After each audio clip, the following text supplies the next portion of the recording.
Vamos a un punto como lo anunciáramos ayer. Estamos a un año de la semana previa al 5 de junio. El 5 de junio fue la segunda vuelta electoral y mucha esperanza hubo.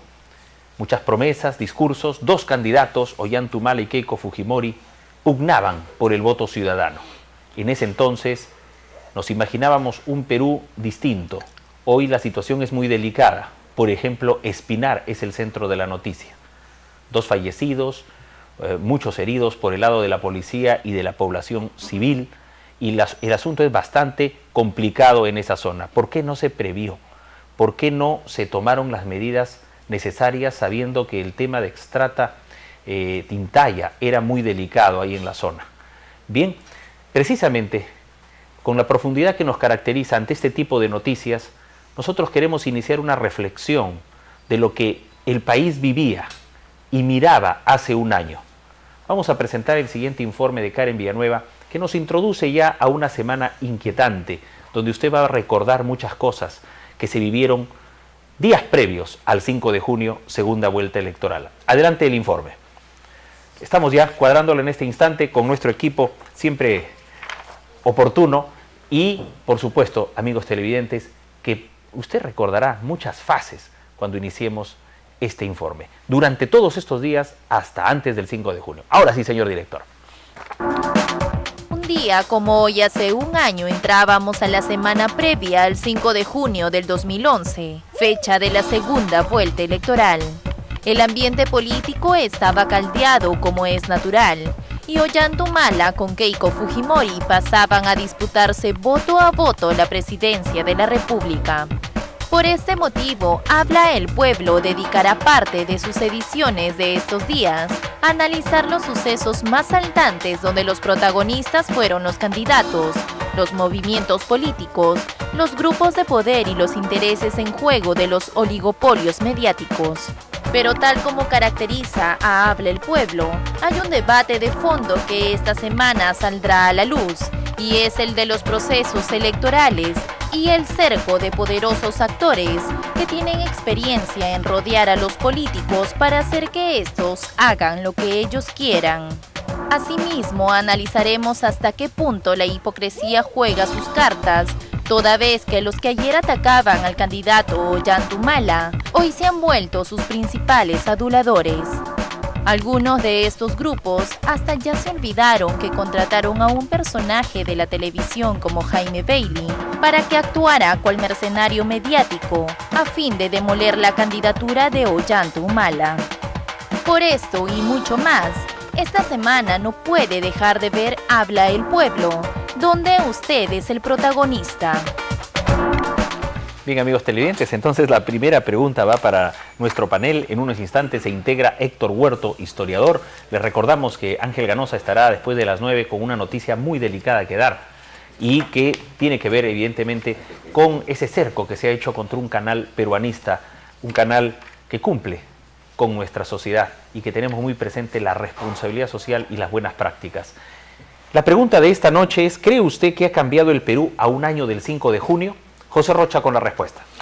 Rafael, vamos a tocar algunos puntos rápidamente para hacer que la propia gente se dé cuenta si hemos cambiado o no hemos cambiado. Luego yo voy a mencionar cuál es mi opinión. En el tema del Producto Bruto Interno, vamos a continuar creciendo como de costumbre. Estamos muy bien en el tema del Producto Bruto Interno. De acuerdo a Latin Focus, vamos a tener un Producto Bruto Interno bastante interesante del crecimiento del 5.7%. El país va a ser uno de los países con la inflación más baja. Tengo entendido que el último mes hemos tenido inflación cero, lo cual también es bastante positivo. En el tema de construcción estamos creciendo. Hasta ahí todo bonito, pero ningún cambio, porque el nivel de crecimiento es el mismo que hemos venido teniendo en los últimos años, ni siquiera el último año. Pero hay algunas cosas que se esperaban, cambios importantes, como por ejemplo en el sector pesca, que vemos que estamos decayendo, luego de los delfines, las aves y todo lo demás que apareció muerto. Al parecer no se ha comprobado todavía. No sería un tema propio de la naturaleza o un virus, como se había dicho en algún inicio, sino más bien un descuido por parte de las autoridades que deberían ver cómo se trabaja por parte de algunas empresas en el mar peruano.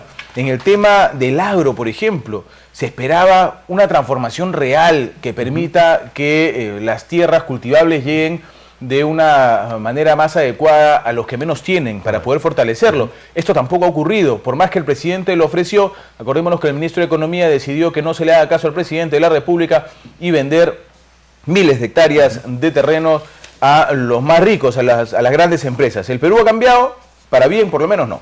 Bien, dentro de un momento presentaremos a alguien que caracterizó el mes anterior al 5 de junio. Especialmente los últimos días, un periodista contratado para matar. Usted sabrá quién es en un momento. Vamos con la primera aproximación a la respuesta del doctor Fernando Urbina.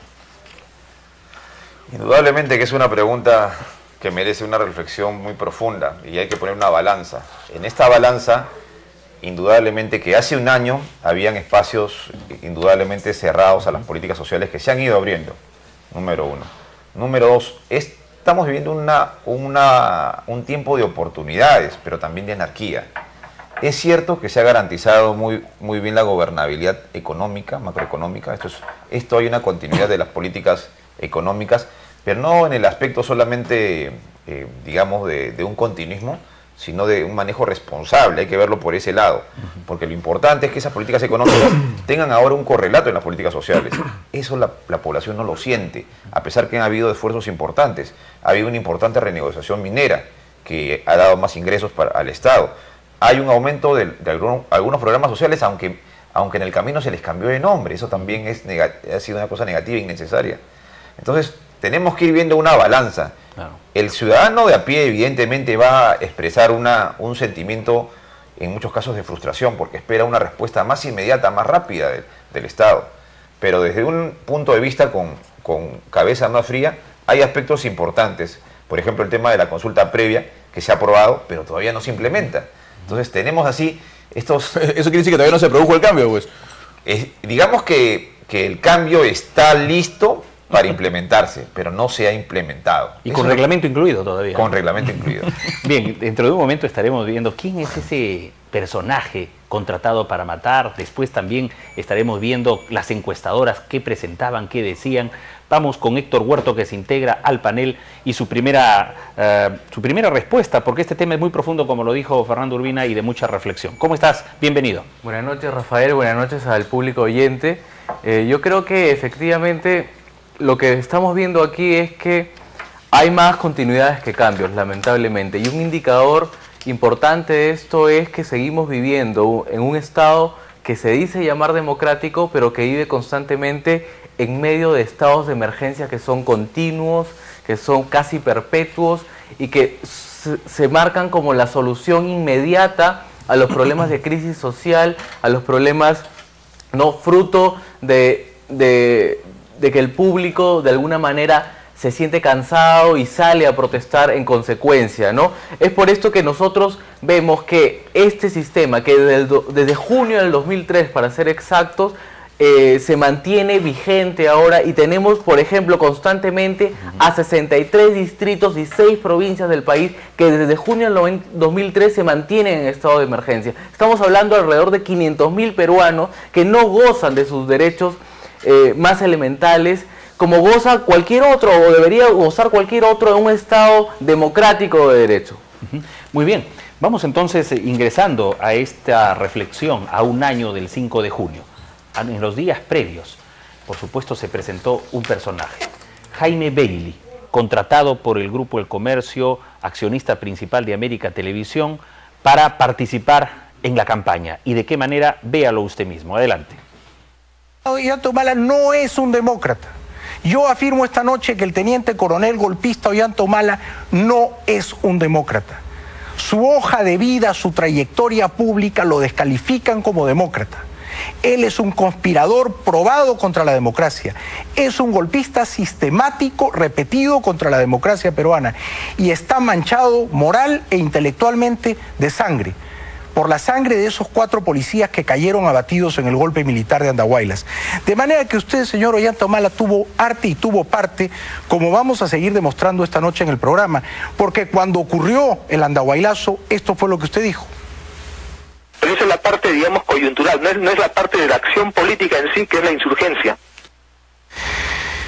Él decía, esto es aparte coyuntural, lo que importa es la insurgencia. En términos prácticos, ¿qué es la insurgencia? Llamar a la insurgencia contra un gobierno democrático es llamar a la violencia, es llamar a que un grupo de bárbaros, de vándalos, de energúmenos, o sea, los reservistas etnocaceristas al mando de Antauro Humala, vayan y tomen una comisaría, tomen como rehenes a 70 policías y maten a otros 4.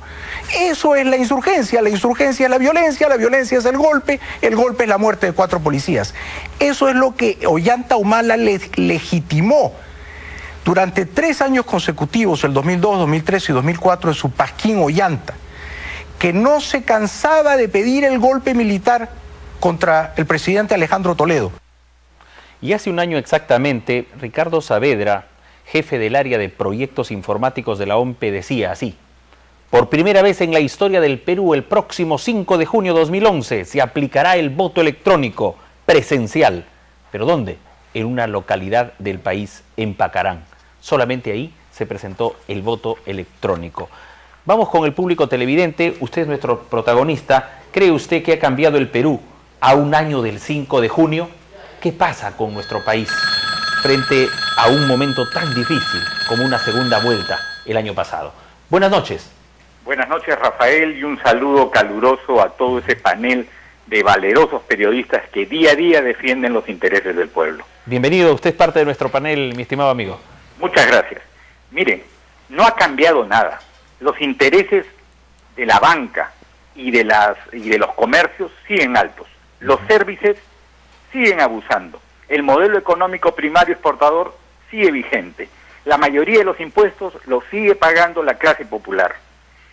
Sigue el fracaso educativo, el fracaso en la atención de salud.